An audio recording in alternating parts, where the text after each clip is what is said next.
In Lesson 4, we talked about male and female understandings. When you watch spirit science, you have two choices in how you understand it. You can come from the left brain, take notes, and carefully see the logic in each step. Or you can come from the right brain, just let go and don't think, feel. Watch it like a movie, expanded, not contracted. Either way it will work. My advice is to try and see both angles if possible. It is through balance that spiritual health returns. Whichever way you take it in, the fact that you are watching is what matters. And what you receive is what you were meant to receive. Today's lesson will be separated into 3 parts. First, we're going to talk about existence of extraterrestrial life. Then we're going to take a look at human life before recorded history. And finally end with why things are happening on Earth today.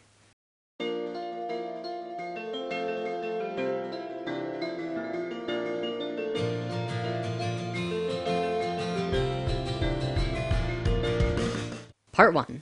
The Dogon Tribe, Sirius B, and Dolphins.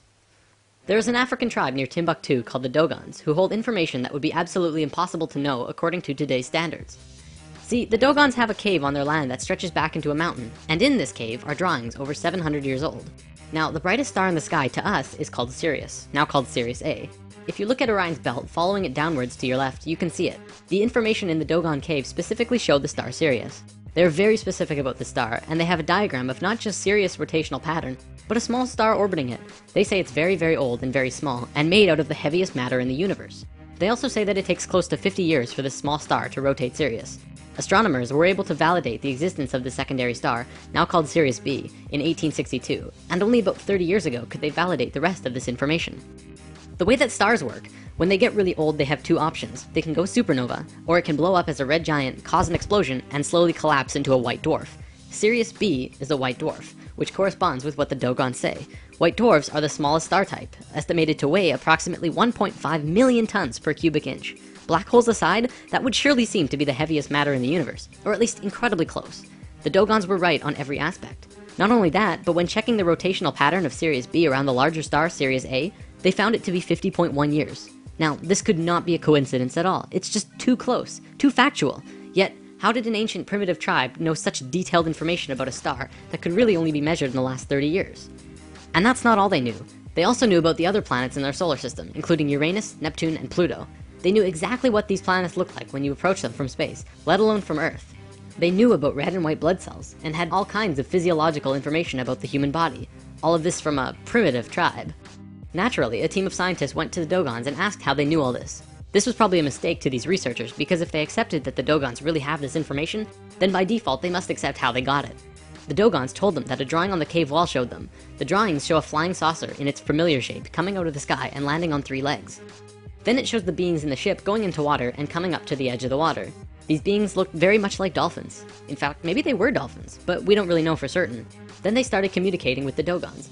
They described where they came from and gave the Dogon tribe the information.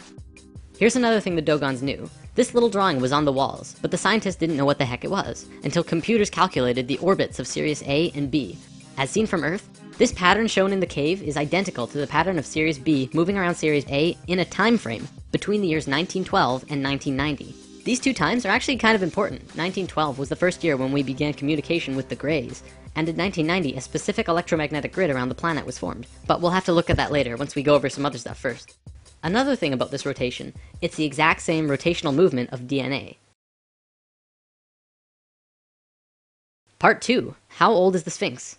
This is probably one of the most important discoveries on the planet ever. The first one to really discover this was R.A. Schwaller de Lubitz. He is a famous Egyptian archaeologist who has written many books. He and his stepdaughter, Lucy Lamy, have demonstrated a profound understanding of sacred geometry and Egyptian culture.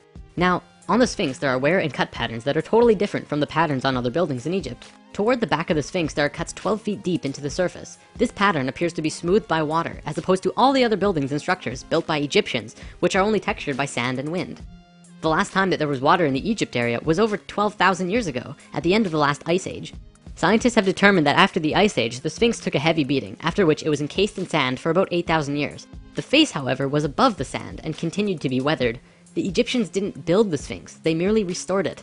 Of course, Egyptologists have been slow to adapt to this new, incredible discovery, but I think we know why.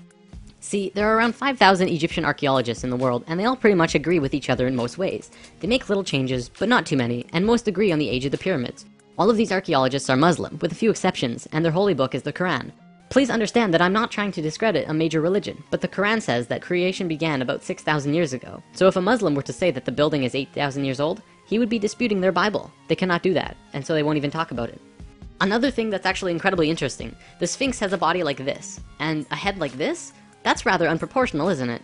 Not only that, but the Sphinx is actually facing a very specific direction. It is an astronomical marker. The Sphinx is in the shape of a lion. If it were built when Egyptologists say it was, that would be only 2,500 years ago, while the constellation of Taurus was in the sky. The only logical time for the Sphinx to be built when it was when the constellation Leo was in the sky, during the 11th millennia BC. The time that matches exactly where our new findings say that it would have been built. In the past, when something new like this was discovered that has a major influence on the viewpoint of the world, it takes about 100 years for it to get to the average person to say, oh yes, that's true. But this time, it's happening a lot quicker because of the internet. Now scientific circles are actually beginning to look at the words of Plato in a new light when he talked about another culture, another continent, from a dim past called Atlantis. The Sphinx is the largest sculpture on the planet. We know it was not done by hairy barbarians, but by a very sophisticated culture. And it was not done by anybody we now know here on Earth. From a scientific point of view, this is the first solid evidence to be accepted about the true age of civilization. There have been lots of other evidence, but it has kept being put under the table. Now we have the accepted evidence that there absolutely had to be someone on Earth who was highly civilized as early as 10,000 years ago. This is just the beginning of how we are going to completely change our view of who we think we are. Part 3. Earth's relations to the cosmos.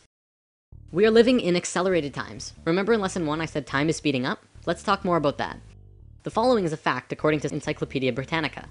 From the time of our oldest known civilization, the ancient Sumerians, around 3800 BC, continuing for almost 6,000 years up to about 1900, a certain number of information was collected. Let's say for simplicity's sake, that in that time we learned one bag of facts. 50 years later, from 1900 to 1950, our knowledge doubled. That means it took 6,000 years to get a bag of facts, and in 50 years, we got another one. Amazing! But then in the next 20 years, we doubled it again. And then in 10 years, we doubled that. And now we're getting bags of facts every month, maybe within days, I don't even know. The fact is, things are speeding up monumentally. We're living within a knowledge avalanche. Life on this planet is accelerating faster and faster, obviously culminating in something new and something different. Perhaps just out of the reach of our normal imagination.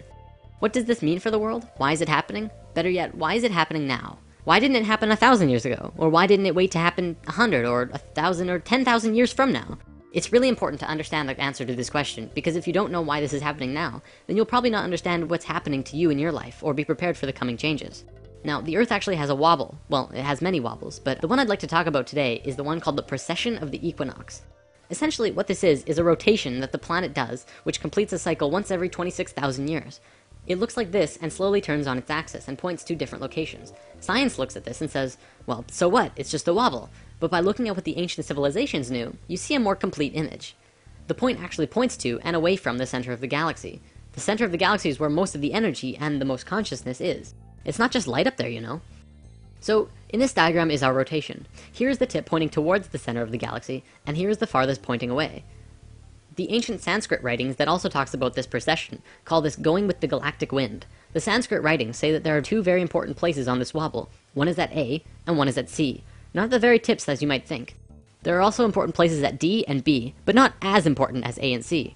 According to these ancient writings, as we hit position A, we begin waking up. And as we hit position C, we begin to fall asleep. We continue on the cycle, but every time we make a full rotation, we wake up more and more.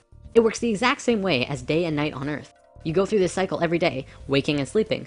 But every day, you become a little more conscious. You learn new things. You don't do the same things over and over. I want to talk about religion for a bit, because you can definitely see this wobble over recorded human history. See, when we were the ancient Egyptians, Sumerians, and Mayans and such, we were incredibly wise. We may not have known all of the advanced intricacies of the world that we do now, but we knew about the precession of the equinox, and we had an advanced geometric understanding of the universe that we're going to talk about soon. Then we got dumber and became all philosophical, not quite knowing anymore, but still able to understand many things. This is where things like the Fibonacci sequence and pi and the golden ratio were discovered. And then we got dumber still, and it was around this time that we had a real solid formation of most of today's religions. But you have to remember that these religions were based on earlier writings. They were written by people who understood far more than they did. They just couldn't make sense of it, and that's why many Bible stories just seem ridiculous. Ultimately though, every religion did spawn from a more conscious understanding, so you can't discredit religions completely. You just have to trace them back a bit further. You'll also see looking back that we went from a more female-oriented understanding to an incredibly male way of looking at things, very strict and orderly. Not much room for creative thought, it has to be 100% logic-oriented. Back to precession. The Tibetans and Hindus also had these time periods called yugas, which were simply ages. Each yuga had a descending and ascending phase. Many of those who follow New Age beliefs will tell you that we're moving into the age of Aquarius, but not many people know what that means. Well, we're right here on the precession of the equinox, just about at point A. Remember, this is a really important time for us, not just humans, but all of Earth, and perhaps maybe our solar system. This is a chart showing the precession scale with our constellations. The astronomical sign that we see in the sky when we hit point A will be that of Aquarius. Are you ready for this? The big finisher? Can you guess when we're going to hit point A exactly? The Mayans figured it out.